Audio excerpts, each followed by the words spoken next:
boys. We did it again. That's what.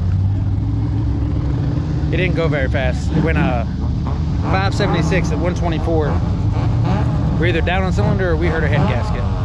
Which if we heard a head gasket, we're down on cylinder. So. Alright, what's up? What's happening, everybody? Welcome back to the channel.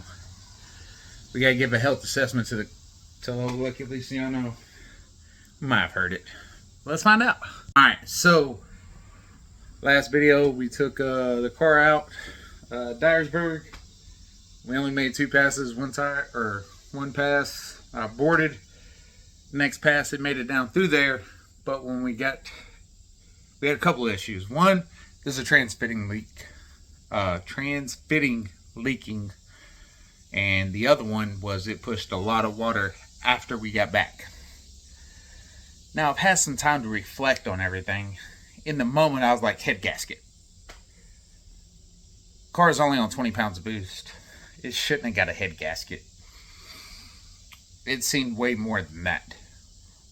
And when I went through the finish line, I zoomed into the dash because we didn't get a data log, and it was 177 degrees. But it was climbing. Before we speculate, we're going to go ahead and compression test it and make sure everything's good. So I guess we can get started on that. Alright, the lighting here sucks. I got my truck hooked up to it and just got some light. I just got home from work. Driveway's kind of packed. I don't feel like pulling it out, although we got to tomorrow to fix the trans leak if we want to go racing this weekend. But it all depends on how this does. So we're going to pull out the spark plugs and hook up our compression tester and spin the motor over and see what we got. Alright, so all the plugs are out. And first thing we're going to do is we're just going to look at them. Now, you can't read a spark plug that's been driven to the lanes and made a couple passes down. The only time you can actually read a spark plug is you put a fresh one in, make a pass, check it. That's the only way. These, all we're doing is we're looking for any sign that it might be hurt. And I kind of already looked over these. There might be, you know, aluminum or something in there. And they all look pretty good. It's a turbo car, so we don't have to change plugs all the time. They all look pretty good, you know. You see, you got a whole bunch of timing pulled out of it. You can see the timing mark. That one could use a lot more timing. There was one that this is so what, this is number 8. Look, that doesn't look good at all.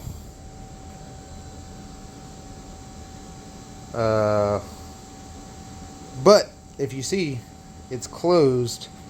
Now, I only read one plug at a time because it. So when we went to Jackson, I don't think we had any of this on video. I went and I made like, I don't know, 5 or 6 passes one night. And so far that's when the car has ran its best ET, which we're no time racing, so I can't really tell you what it ran. You know, the car is getting faster, okay? And this is the plug, number 8, that we looked at a lot because typically the back 2 cylinders are going to be your leanest. And so this was the plug. We pulled it out. And I'm just wondering if whenever we try to put it back in, if we bent that down, or if that is a piston coming apart. I don't know. I guess we're about to find out whenever we crank it over here, whenever we compression test it. So that's the only one that's kind of got me a little bit worried.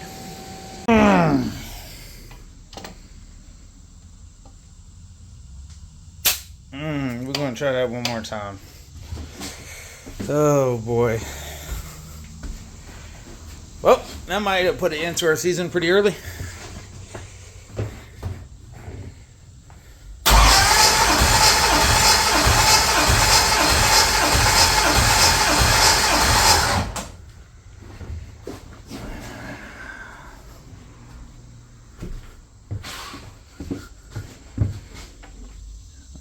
120. That's not good. Let me go to another one. Alright, y'all. It's a few days. Finally got the garage cleaned up, got the duster in here. And she's getting torn apart. Now, everything up here looks good.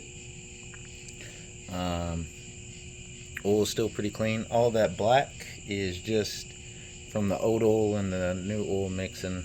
No big deal. Don't look like there's any water or anything in there. I checked the water. There's no oil in it. So,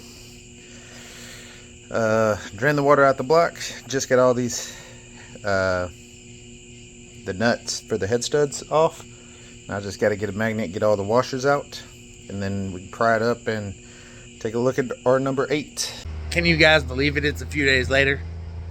Alright, the dust is tore down. I already seen the damage. But we got to drop the oil pan.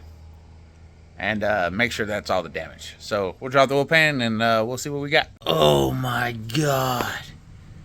Dude, what? I'm just kidding. That happened a couple days ago. In the daily, the Silverado. Wife was driving it, 7-8 left the chat. As far as the duster, it's pretty much fine. We just burnt that piston there, and then this hole got hot and got the head gasket right there. So we just got a little bit of rust on the cylinder. All the other ones look amazing.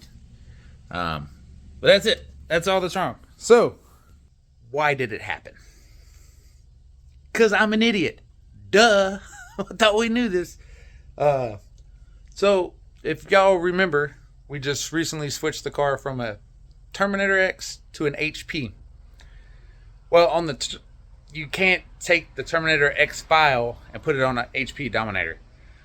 I don't know why. It's basically the same system, but you can't do it. You can do it from an HP to a Dominator. You just can't Terminator X. It's a different log file. Anyway, so I like copied pasted everything over. But what I didn't do is where the Terminator gave 7 and 8 an extra 7% of fuel and took away 1 degree of timing, the HP did nothing. So we all know that air, forced air, takes the path of least resistance, which would be, in our case, 7 and 8. If it was like a carburetor, had a carburetor hat where it shot straight down, wouldn't be a problem. But, you know, with our induction system, 7 and 8 get the most amount of air. So they should have more fuel. I never added that. Not only that, the battery was dying. I didn't know it. I didn't charge it the way I should have, the way I typically do. I make a lot of passes on this car that a lot of y'all don't see. Just because I forget, like GoPros or something like that, or I just don't take videos, whatever. The battery was dead. So the way the car is tuned is on a hot battery. It didn't have the hot battery, so the injectors were not firing the way they should. Plus, I'm an idiot and didn't feed the last two holes the way I should have. Already fixed the tune, so now we got 7% more fuel on 7 and 8, and both holes have a degree of timing pulled out of it. It just got that cylinder got a little hot, but number 7's fine. Number 8 just needs a piston. It's $130. Besides a head gasket, this is best case scenario. Nothing's really hurt. It's just down a little bit of power. The tune-up, I already told you the car went a 576. The tune-up was like a 48 is the tune-up that we put in it. Should have went at 48. In the car, it felt great. I thought it ran the number because, you know, it was... But obviously it was down on power, and it's a ladder bar car. So the harder you hit a ladder bar car, it's not like a 4-link. 4-link, you know, the way your bar angles are, you hit it is how you're going to hit it. A ladder bar car, the harder you hit a ladder bar car, the more it works. So the car had wheel speed the entire pass, which I didn't feel like it should. It didn't have enough power in it that I felt should have done that. Come to find out, it didn't have enough power in there for the way we have our shocks to get the ladder bar to work the way we wanted it to. So yeah, just got to buy a piston rings, head gasket, throw this thing back together, and it's good to go. On the other hand, we got to the motor that's in there, 7/8 rod. Y'all saw the oil pan. We're gonna take the crank out of there, put it in the other 4/8 that we have, and basically build a fresh motor, put it back in this. We picked up that thing so she has something to drive back and forth to work, or not work, but take the kids to school. It's crashed. I'm gonna go and get a hood, bumper, grill, headlight, and fender. But it runs great, drives great. So that thing's cool. As soon as we get the Duster done, we got to start working on the Beamer. We need this thing to go. And you know, a little daily driver. I'm hoping that it'll run, you know, 750s in the 8th. You know, turn the AC on, cruise it, and eventually we'll turbo this thing and hopefully have a 599 5-second 8th mile daily driver. That'd be cool. Anyway, I'm rambling. That's the update. Duster blown up. Big kaboom. Not really, but you know, it's a small little thing. It's about the best thing that could happen. Anyway, I'm tired of rambling. Thank you guys so much for watching. Catch you in the next one. Peace.